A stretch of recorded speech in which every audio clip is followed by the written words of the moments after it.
Okay, hello everybody, and welcome back to Turn the Page. I am your host, Janine Steffens, and welcome. If this is the first time that you're seeing me, welcome aboard Turn the Page, and we are turning the page into another chapter with Brad Olsen. And I'm sure a lot of people that follow me know Brad Olsen. This is not his first interview here. I think we've probably gotten in about a half a dozen, and we've been doing this for quite a while, since a lot of people have woken up. And Brad Olsen is author of 10 books, including 3 of his esoteric series, also modern esoterics and future esoterics.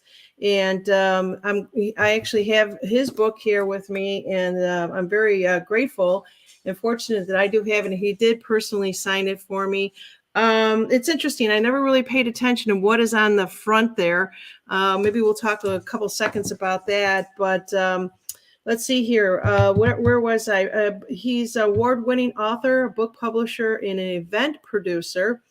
His keynote presentation and interviews have enlightened audiences for a while now. And without any further ado, I want to bring in Brad.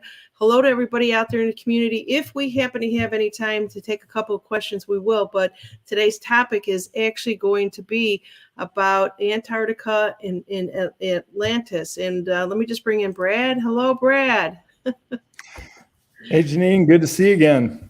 Yeah, it's good to see you also. I hope that you're doing well, feeling well, and this is a great time to be alive.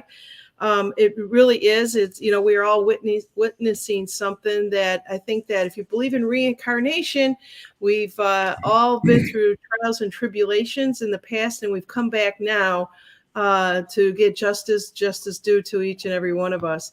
And that's my belief, and I'm sticking to it. It's a good belief to have because it's true. And I would go one step further and to say that in this lifetime, those of us are having some recall on the circumstances of volunteering for the Earth Great Awakening project. Raise your hand. And I think a lot of us did. And here we are doing what we can. Definitely. Yeah, because what a time to be alive and in an adult body and at a period where we can affect change in the best way we can. So I don't think there are any coincidences, and we are here for a very specific purpose. This is the back door or underhanded way that we're able to defeat the cabal. And this is what I write about, Beyond Esoteric, Escaping Prison Planet. Because this mission was wrought with danger from the get-go, and we all knew and studied in previous incarnations before this that Earth can be a trap. You can get stuck here, and a lot of us who are down for this mission, all you have to do is remember the mission, and that's the escape from prison planet, and do your very best and be the best human being you can be and be in service to others. It's quite simple. We've all heard the instructions. We know what to do. And it doesn't even matter if you have a podcast or if you write books or speak at conferences. For those who are just paying attention, all you need to do is have a little skin in the game, and that's your consciousness being aware of what's going on right now. And when you can do that, you are part of the solution and not part of the problem. I wouldn't say that the awakened are part of the problem. They're just needing a little time for their awakening like the rest of us have had. And we've all had that wake up moment. That's kind of critical to the whole ascension process, is just like the Buddha meditating under the Bodhi tree all by himself and coming to the realization that he had reached enlightenment. And his only witness was nature itself, he said. That's all you need. That's all that matters. And it's a very interpersonal thing. It's like as individual as your own fingerprint or the iris of your eyeball. We're all very unique. We're all not humans having the spiritual experience, but spirits having this human experience is what it's really all about. Yeah, And glad yeah, to and that's an well, interesting point there, because I believe that there are about 9, maybe 7 billion people on this planet. If you want to include China, they don't really give you the counts of it, but I'm just going to guesstimate out there. Everybody has a different perspective, and their truths are their own beliefs and their own truths, right? And whether you believe in some God, whether you believe in just the Creator, whatever it might be, a lot of people do follow your conferences, ETs that are out there. It really doesn't matter when it all comes down. We to this planet, if you will. There's one common denominator, that we all have a soul, and it's all about high vibration things, is love and kindness. And you know what? If I know that we're doing really good right now, because we're seeing things, on the mainstream media news, whether it's just a big old psyop out there, but we're getting closer. And if we want to talk about it from a vibrational perspective, frequency perspective, we all sense something. And it doesn't matter what that is, but it feels pretty damn good at this point in time in the game. If we have to go another year, we go another year, because 3 years have flown by. And the more expectations that you have, I think the longer it seems that we've been doing this, but time has sped up so quickly, Brad. And I want to know, how do you feel about what's actually happening right now?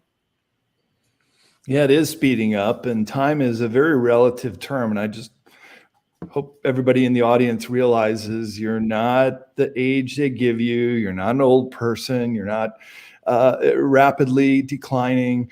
You're as young and youthful and vigorous as you conceive yourself to be. That's really that simple. And I'm 58 now, but I really feel I'm a half ager. I feel like I'm 29. I feel as good as I did as I'm 29. I get exercise every day, get in shape for ski season. I ski better now at 58 than I did at 29. So it's all a relative term. And these times are extremely important to be healthy and keep a sharp mind, your wits about you. We are going to go through some rough period before we can reach this golden age. I think it's inevitable, and it's what it's going to take. And we need as many awakened people to stay awakened through it. And hopefully it doesn't get really hairy, say an EMP attack or World War III comes to America, or something that would really severely disrupt the path many of us are on. But I wouldn't put it past this dark cabal that we're up against, these globalists who have hijacked all systems of government, justice, education, media, you name it. We have the numbers, but they certainly have the resources, and they've been playing this dirty game for quite a long time. And right about now, it's about to collapse. So as it collapses, they have no qualms about it taking everybody down with the ship. No qualms about it. I like the meme that says they'd rather burn the planet to the ground than release Epstein and Ghislaine Maxwell's client list. Yeah. They'd rather just destroy everybody than be exposed themselves. That's the level of sociopath we're up against. Yeah, and they really all are. And if I could just kind of add to that a little bit, they know that we're awake. And so it's almost like just watching them squirm at this point. And as more and more people are awake with this, that's just showing you our vibration is so much higher and so much stronger. And there's one thing that they don't have, is a soul. And we have to be grateful of that, because they try to make us slaves for how many centuries now.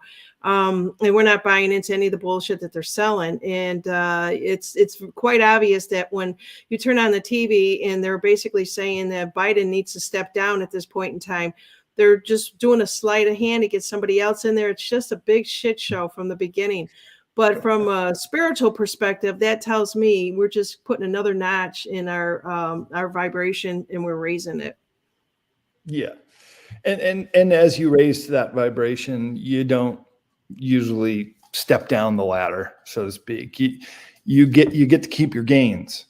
And let's not ever forget that we're all making really big advances by leaps and bounds. Look, Earthlings were not allowed to do what we can do right now. You weren't allowed to meditate. They'd say you're the devil. You weren't allowed to to astral travel. If you did, you were a witch. All these were offenses that could get you burned at the stake during the Inquisition only a few hundred short years ago. So Earth has been a prison planet for a very long time. And the reason I endeavored to do my series of books on these esoteric subjects, which just means everything that's been kept away from human purview, but just to give everybody an idea of these big subjects that have been kept from us. And as we're going to talk about today, some of that are lost continents, high civilizations that once lived on this planet.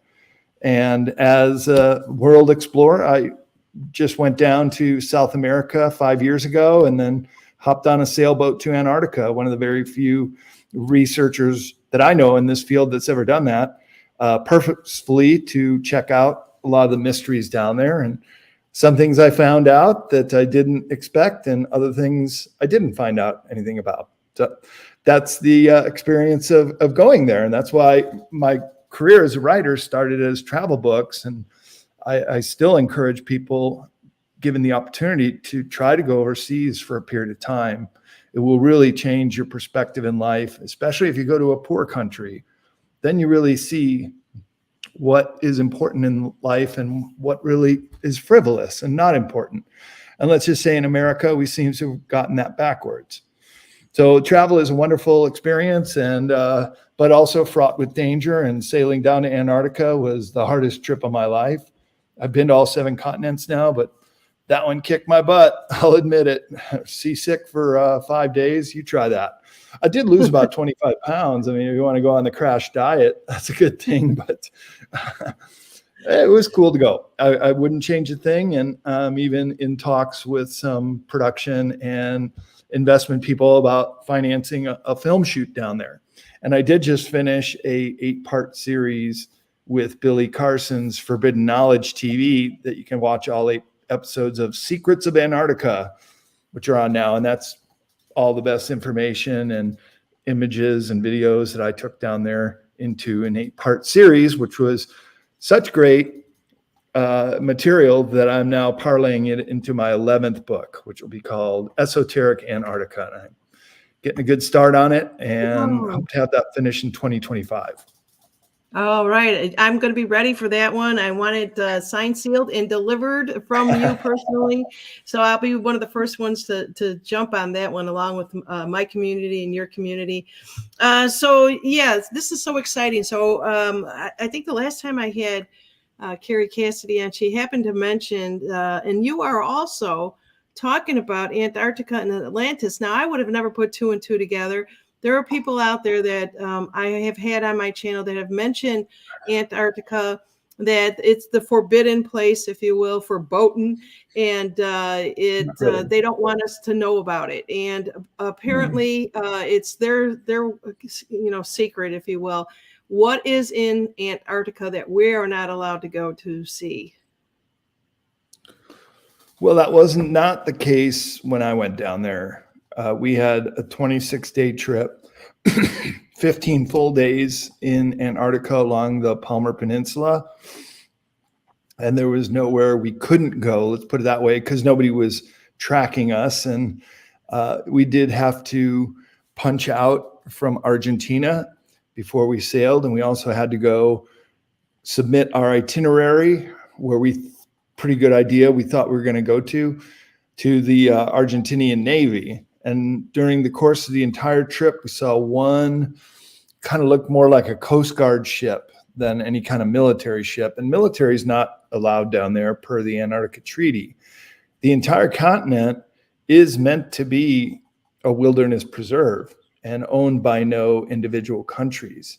Instead, they've all signed on to the Antarctica Treaty, which actually is a very good document for preserving the resources of Antarctica rather than letting it be exploited for minerals, animals, or military testing, including nuclear testing, which I think is very unusual that got put in the wording in the late 1950s. And that happened to be right after Operation Argus, which is alternative 1, they said, punching holes with nuclear bombs into the upper atmosphere so the ozone could escape. That was actually a cover story. And but that was a cover story. What were they really doing? Well, they happened to be doing those tests right offside of New Schwabenland, the Nazi claim, who basically handed Admiral Byrd his ass in the Battle of High Jump. And we knew about those Antarctica Nazis ever since. In fact, they were the craft that flew over the Pentagon and the Washington Capitol building in 1952. Any UFO researcher, they wait in salt, is going to know that one. Those were the craft that could fly pole to pole at incredible speeds. As Admiral Byrd said in his interview, coming back from Operation High Jump, 2 months into the 6-month expedition, they called it off. So indeed, Antarctica is full of mysteries and some great unsolved mysteries too, which I hope to endeavor to shed some light on that, at least put as many of the data points together to complete the picture of what's really going on down there. And part of that picture, that mosaic, are high civilization, that there could be pyramids intact in Antarctica. There could be megalithic building foundations. According to some whistleblowers, they've seen it. They're doing digs down there and even pulling out giants, which I talk about at some of the conferences. In fact, I'll be giving my giants presentation at the Conscious Life Expo in Los Angeles. And my book, Beyond Esoteric, is being nominated for Best Book of the Year. So hope some of you guys come out for that. And yeah, you could vote for my nomination. Where is that going to be at? At the Los Angeles Airport Hilton in the middle of February 2024. And details are on my website, bradolsen.com. You can just go to my upcoming conferences link off the homepage and then click on the link for both my talk and for the conference. Okay. We've got a moderator out there that could put in bradolsen.com into the communities. I appreciate it. And let's see what we have out here. Looks like Ronnie has already got that. I'm going to grab that and put this out here. Oh, Ronnie is actually saying where your books are, but I always thought you sell your own books. You got 2 places that you sell them?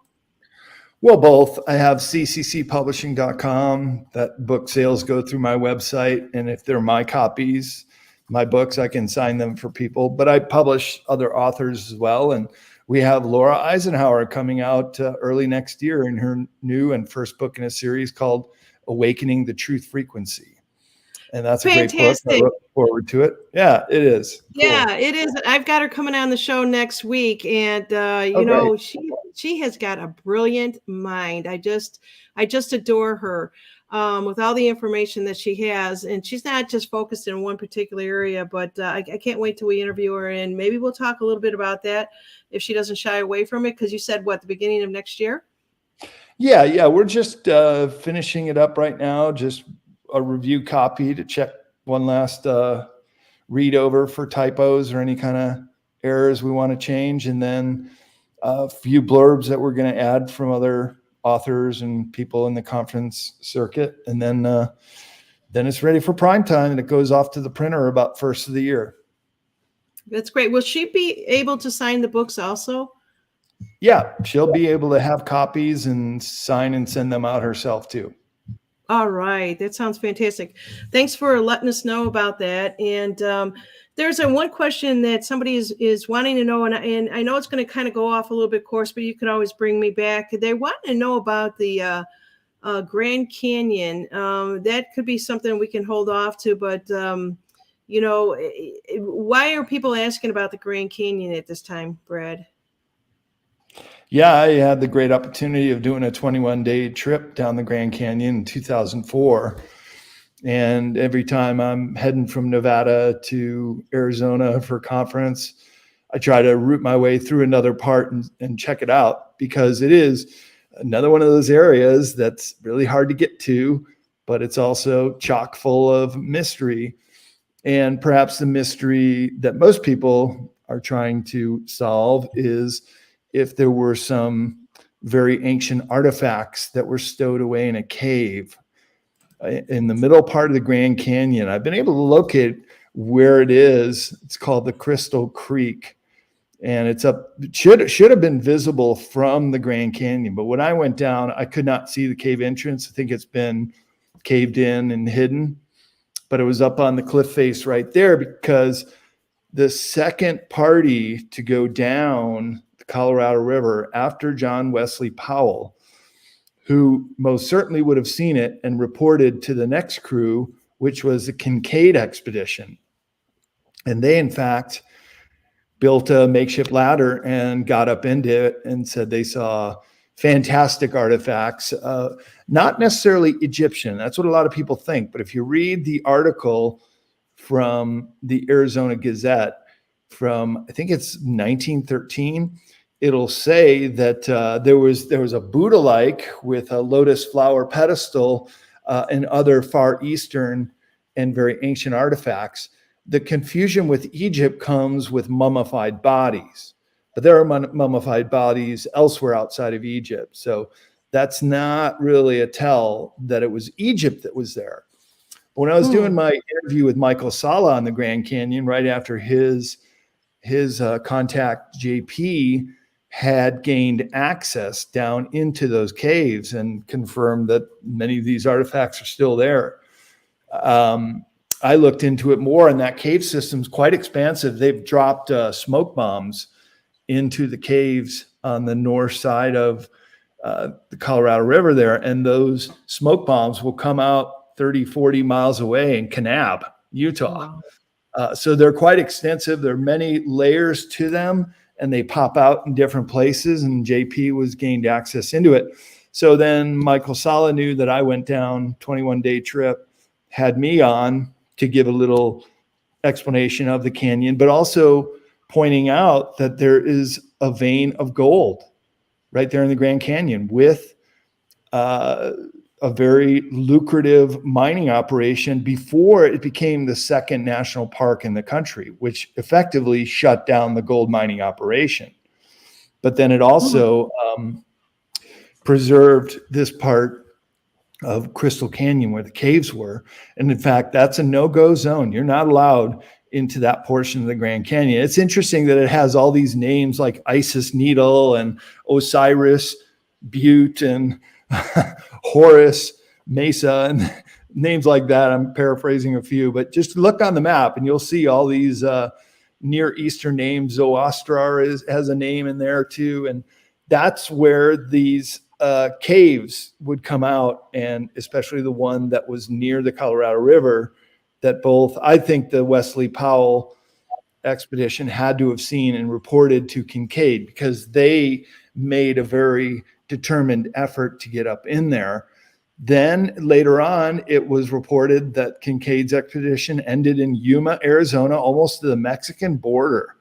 That's how long that river system is. And when they put in the Navajo Bridge almost 100 years ago, that spanned the Colorado for the very first time 600 miles in both directions. So wow. Arizona was a very difficult place to get to. And then when they put in the Navajo Bridge near present-day Page, it facilitated a huge amount of people coming to Arizona to settle. Is largely responsible for that. And that's in Marble Canyon. That's where Lee's Ferry is. And when I did my trip just below Lake Powell and the dam, you drive about 20 miles and put in, and you go through this very steep sided Marble Canyon. But then occasionally there's caves, and then you get into the larger part of the Grand Canyon, and every single layer of sediment is represented in the Grand Canyon. It's one of the very few places on the earth where you can actually see the black mantle of the original planet, and then every single sedimentary level on top of it. So if you're looking for Tyrannosaurus Rex, go up to the Jurassic level and find some fossils in there, just because it's been lifting up while the river has been cutting through it for many millions of years. So it's quite a geological, utter fascination, which in many ways Antarctica was too. To see those rocks were very dramatic in Western Antarctica. Wow. It's interesting. You can you've been in two different places and been able to see these things. What a blessing, that you have, because you're basically a researcher, a writer. You're an explorer, a world's explorer at this point, right? That's what it says in my description there. Yeah, it really does. You're a world explorer. And just to let everybody know, again, if you just go to bradolsen.com, you'll be able to see all of his information that's out there. Let's see here. What else can you tell us, or tie the Atlantis back into the Antarctica? Sure. Well, Michael Salla is like Carrie Cassidy. He gets a whole bunch of whistleblowers and other people that submit to him information, and he's good at sharing with me when I ask him about a certain place. So before I was heading down to Antarctica, a little over 5 years ago, I asked him, what do you know about Western Antarctica? What should I keep a lookout for? And he said, if you keep sailing down just past the Antarctic Circle, there's Rothschild Island there. Sure enough, looked on a map, there it is. And apparently they have some weather weaponry there, because every once in a while you'll see what looks like a HARP array span up and over the planet. For example, Dabu 7 posted a video from Rothschild Island, frequency that went all the way up to Greece when they had those terrible forest fires a couple years ago. That was that video. Well, we didn't get all the way down to Rothschild Island, but Michael has also sent me images and GPS coordinates to use on Google Earth in what look to be symmetrical foundations of buildings. And Mother Nature does not create in perfect city-like grid symmetry. That's what intelligent species do, whether it's human or otherwise. And that's a pretty good case that there was, and now being revealed, some city-like structures being found. So then that opens the door. Could this be Atlantis? Well, let's look at it geologically. What happens more frequently than a lot of people think, every 15 to 20,000 years, the Earth goes through a pole shift. And this is evident right now, that our magnetic poles are racing farther and farther away from the geographic poles. So the North Pole, which was they're never quite on the top that spins. They move around the magnetic poles, and that's what compasses will get a reading. And it's been in the northern part of the Hudson Bay for quite a long time, ever since it's been recorded. It does a little dance up there, but now it's moving well across the Arctic Ocean towards Siberia. Similarly, the magnetic South Pole is now racing towards Australia, and it too is off the continent now. So if you're sailing on the coast between New Zealand and Antarctica, right along the Antarctic coast, your compass reading would tell you that the South Pole is to the north, because that's the magnetic reading. So that would screw up a lot of mariners. They were still using only compasses, but of course it's far more advanced now. Yeah, I would think that's so interesting. I actually I'm wondering, is that South Pole, does the South Pole move a little bit more than the North Pole does? Well, what's interesting is they both started moving pretty much simultaneously. So to finish what I was going to say about pole shifts, it would signal, because it's been about 13,000 years since we've had the major cataclysm, the mud flood, as people are familiar with, or the flooding, Noah's Ark. I mean, these are all tales of the last pole shift. And continents, some of them will be stable enough with their mountain range to just come down a little bit in elevation. Others will break off and tumble into the sea.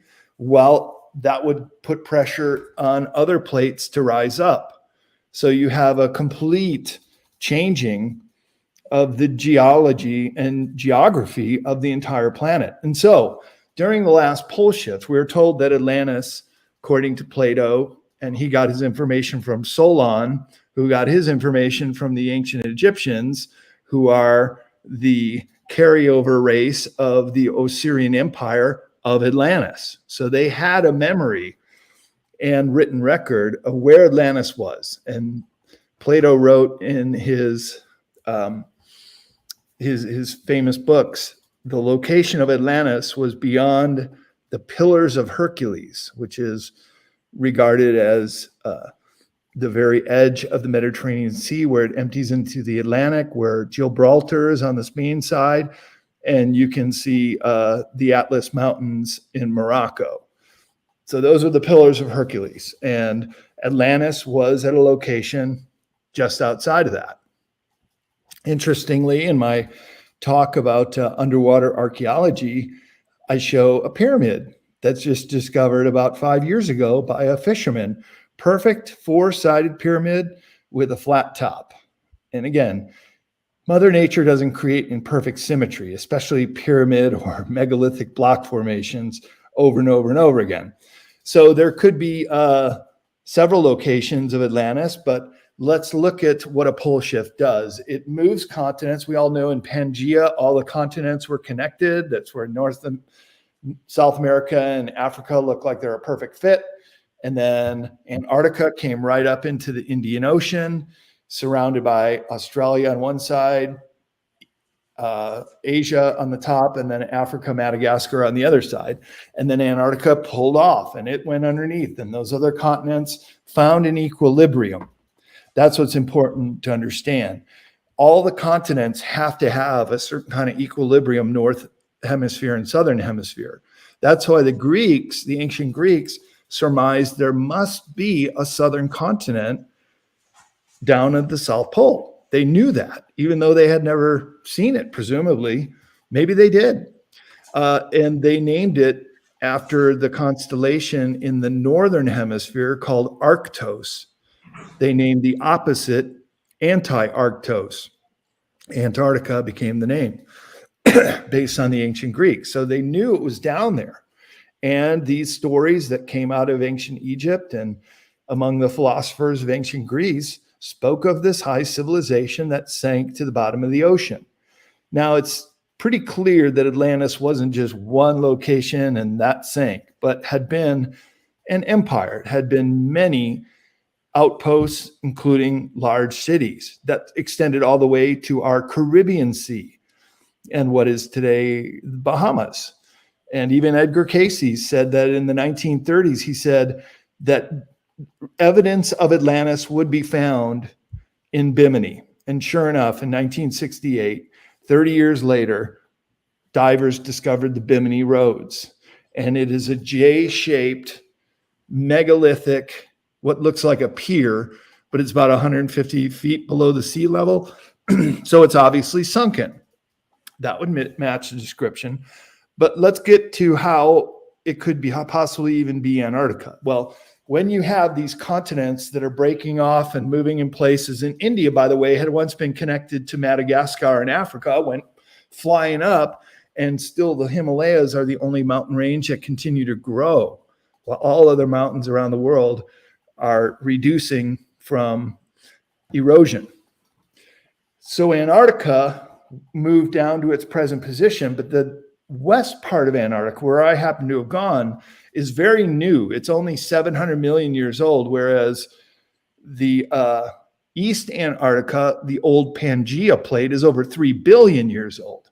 So then that Palmer Peninsula, if you look at it underwater, portions of it connect to the mid-Atlantic Ridge, which is a big volcanic rift zone that goes all the way from Iceland right into Antarctica.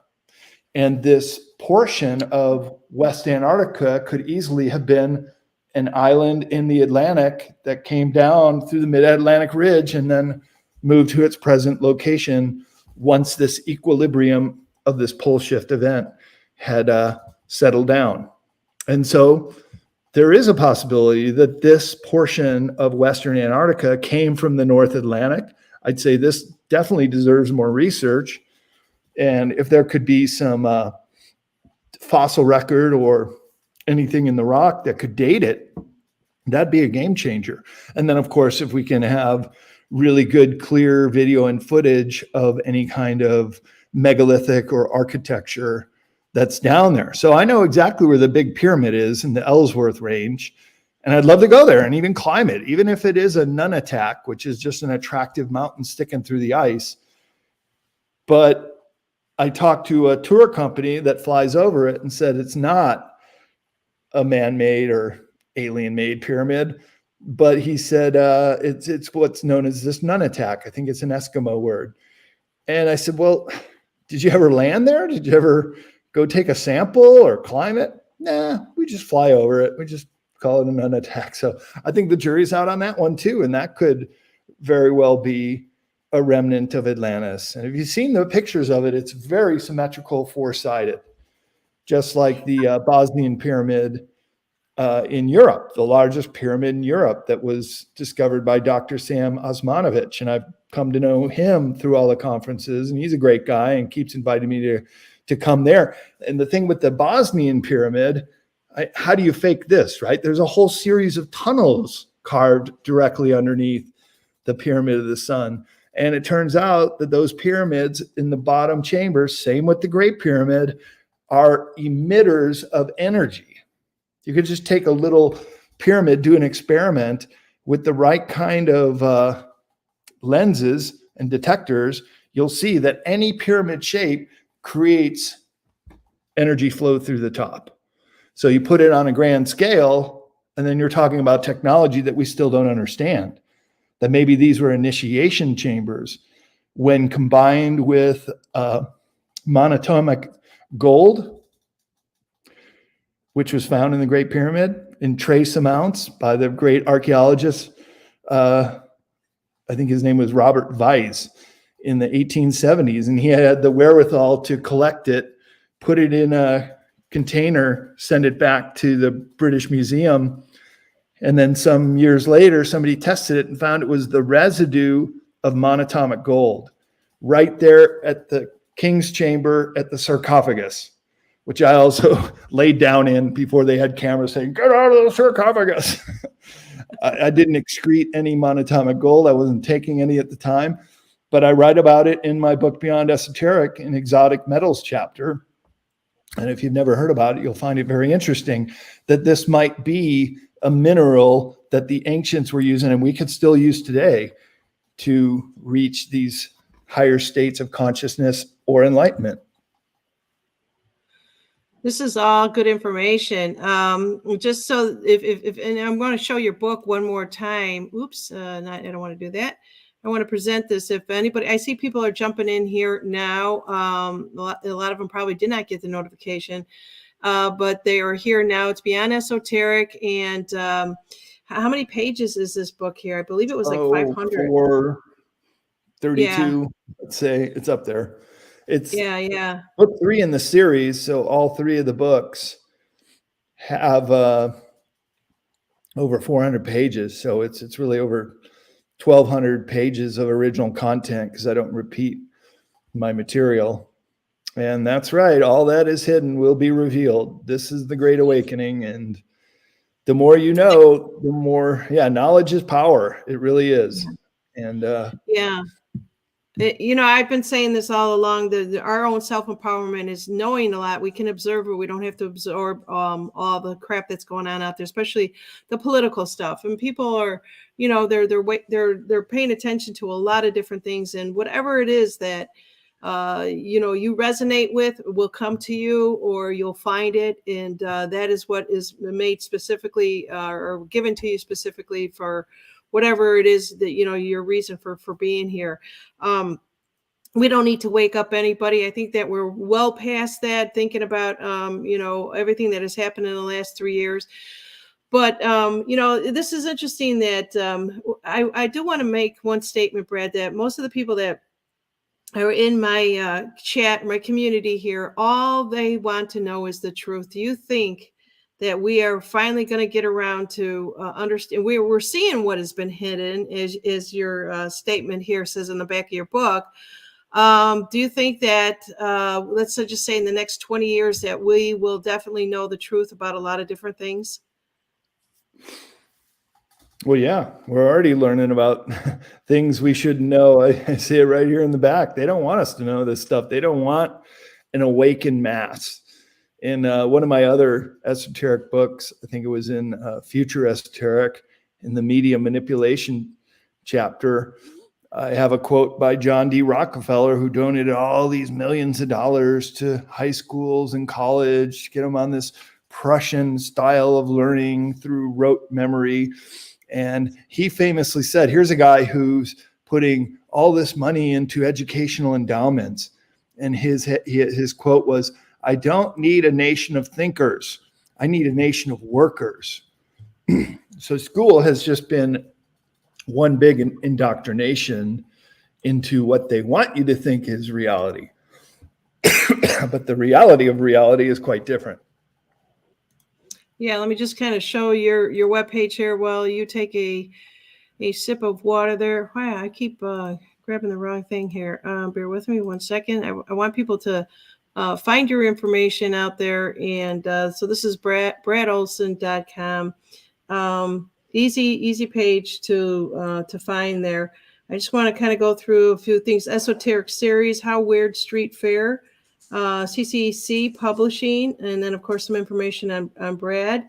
Let's see, what else can I actually show on here? So this is your conferences link.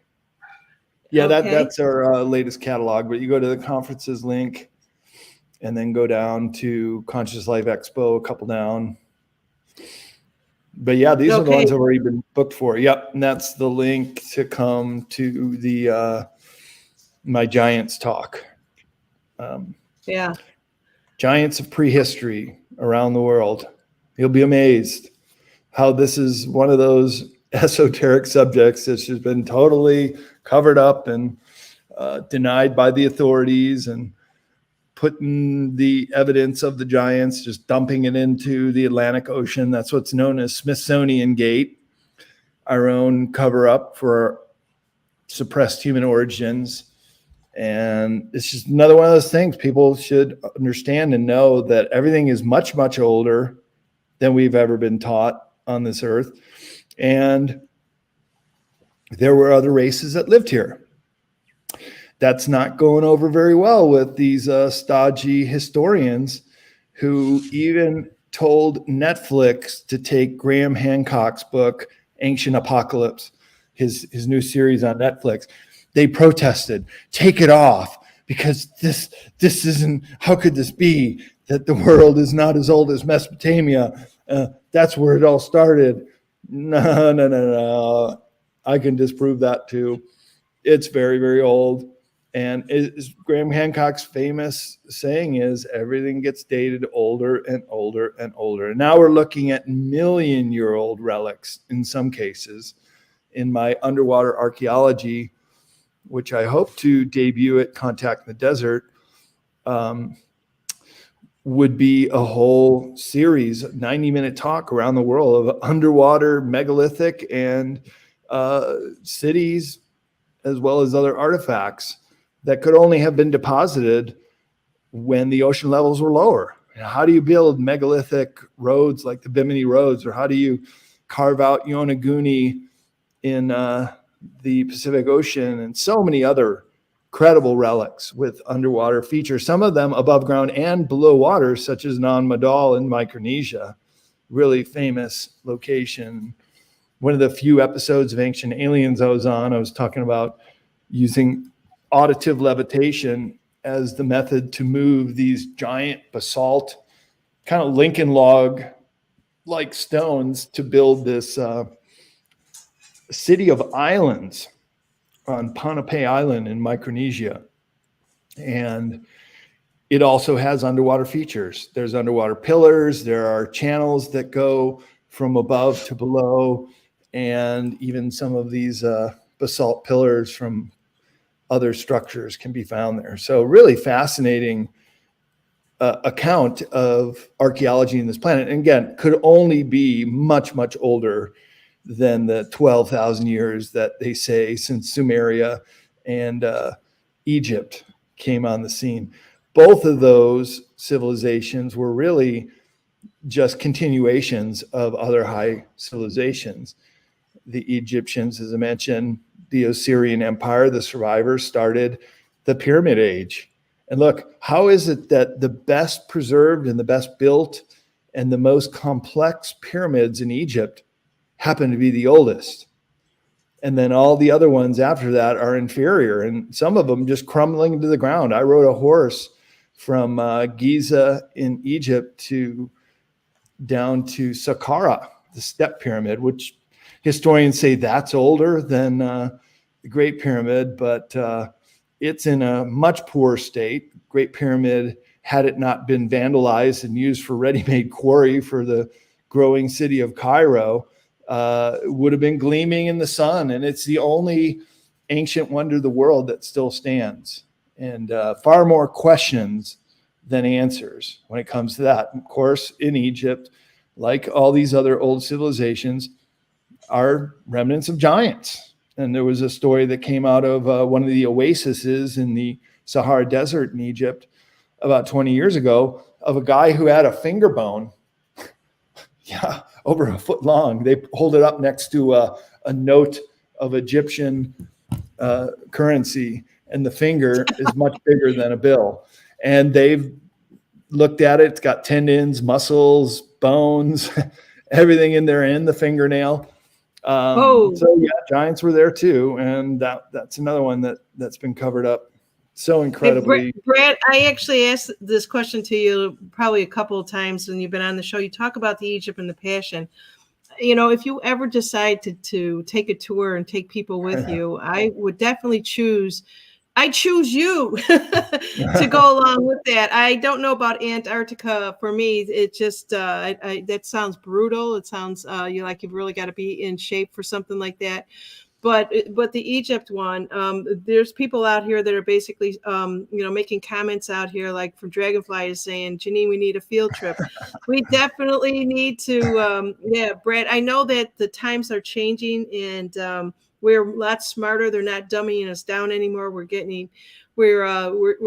waking up to the point that we can see through the bullshit now. And so that just means that we're getting closer. So in the near future, whether it's 25, 26, the year 25 or 26, if you decide to put a trip together, I definitely would help promote that with in a heartbeat. I've been asked many times, and sometimes I just like to travel my style with one person or myself alone. It's okay. I've been told that. I'll consider it. I am considering it.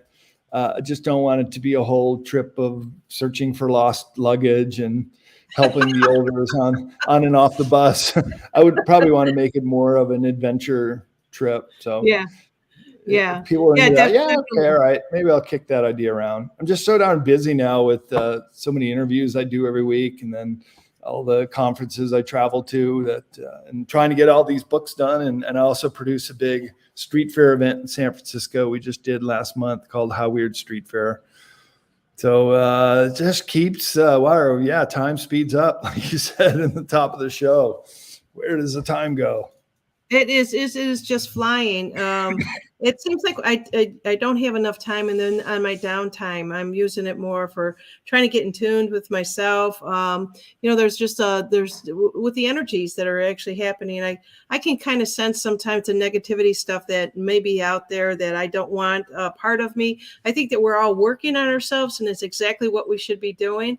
It is a constant job right now, and I just think that it is fantastic how everybody is aware, right? That's half the battle. Yep. More than half the battle, because we have the numbers. So this thing ends when we reach critical mass with enough awakened people. And just like false flags are so obvious now, and they try to roll them out and blame another side, just really obvious once you figure it out that these people are still doing that. Justice has not been served. So that's how you know that there are these dark overlords still in charge, and they're pulling out all the stops right now. They do not want this kind of exposure, and I'm being very careful in what I say here. I don't want to ding your channel or anything. their time will Well, come. Justice we're will all, come. Right. yeah, and Because we we are all all know it staying. needs to come. Yeah.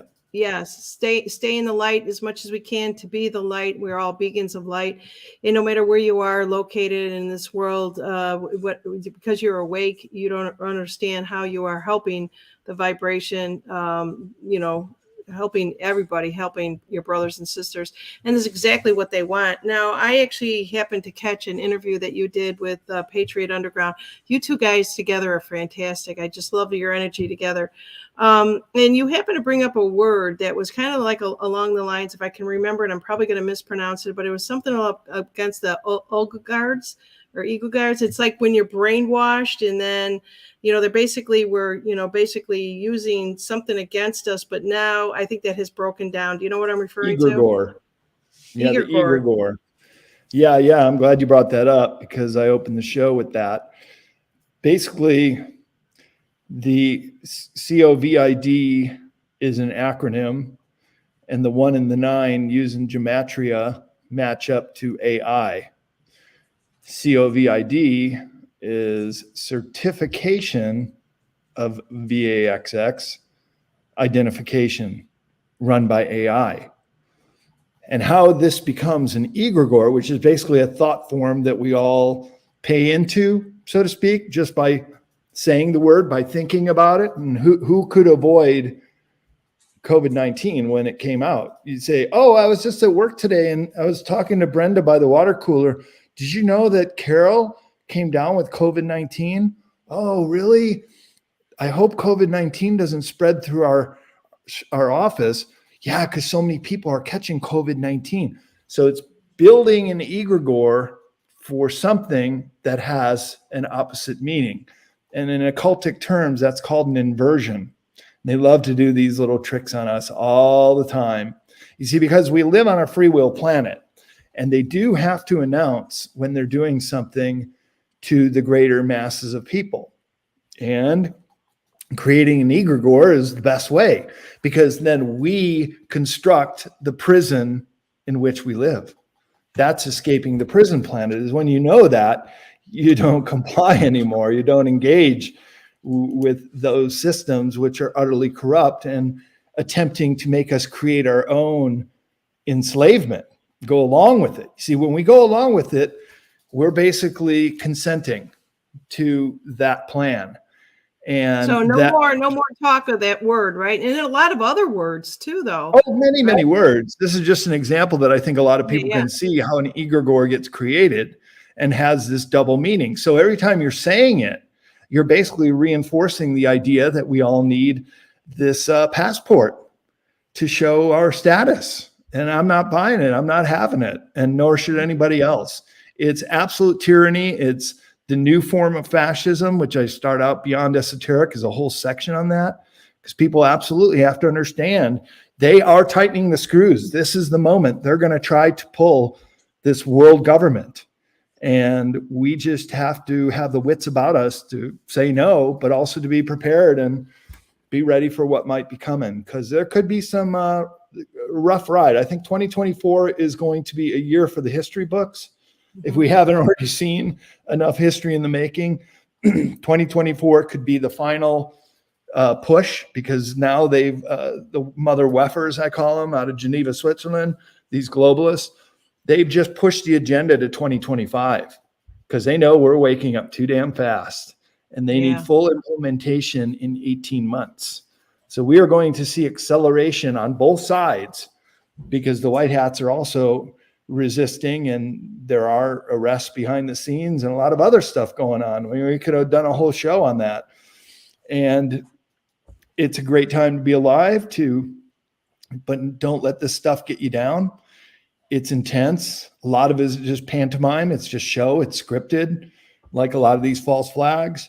And you just got to have the wits about you to see through it. If you can, and you do, when we come through this. And I think it's the whole decade is going to be really intense. But probably by 2030, we're going to have a clear and present winner, and that's Team Humanity. We're going to pull this off. And those of us who make it that long, and I say that because a lot of these think tanks and globalists, they're working very dedicated on a depopulation agenda. just look at the predictions from Deagle.com, which show huge losses of number in this country and around the world. Let's see if I'm able to connect. I will throw them up in the comment section. And so that's what we're coming up against, is this incredible depopulation agenda combined with they want to get us all on, no, an error occurred, can't do it. You could try to throw something in the private chat over there too. Yeah, let me throw them on private chat. Let's see if that goes. Yeah. I'll drag them over. I got them up ready. I want to talk about this, and people need to know about it too. Let's see if that work. Hang on, everyone. If you have any questions, we might have time for a couple. Brad's time is valuable as your time is, and we're coming up on the hour here. But let me see. Are you able to grab those? Email them to you too.